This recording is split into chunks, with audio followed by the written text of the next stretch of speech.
দেশের স্বর্ণবাজারে টানা মূল্য বৃদ্ধিতে নতুন করে প্রশ্ন উঠেছে। ভরি প্রতি দাম কি শিগগিরই ৩ লাখ টাকা ছুবে?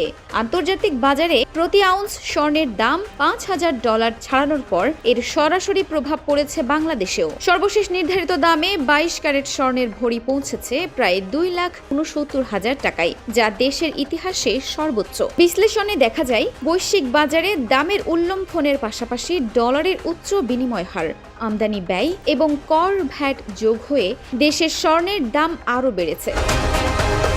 ১.৫ বছরের ব্যবধানে ভরি প্রতি দাম বেড়েছে প্রায় ১,৪০,০০০ টাকা। বাজার বিশ্লেষকদের মতে, ভূ রাজনৈতিক অস্থিরতা, সুদের হার নিয়ে অনিশ্চয়তা এবং কেন্দ্রীয় ব্যাংকগুলোর ব্যাপক স্বর্ণ ক্রয়, এই ৩ কারণ দামের ঊর্ধ্বগতিকে ত্বরান্বিত করছে। বিশেষ করে চীনের মতো দেশগুলোর ধারাবাহিক স্বর্ণ ক্রয় বৈশ্বিক চাহিদা বাড়াচ্ছে। বিশেষজ্ঞরা বলছেন, বর্তমান পরিস্থিতি অব্যাহত থাকলে স্বর্ণের ভরি ৩ লাখ টাকা ছোঁয়ার সম্ভাবনা উড়িয়ে দেওয়া যায় না। তবে বৈশ্বিক উত্তেজনা কমে গেলে বা ডলার শক্তিশালী হলে বাজারে কিছুটা স্থিতিশীলতা ফিরতে পারে।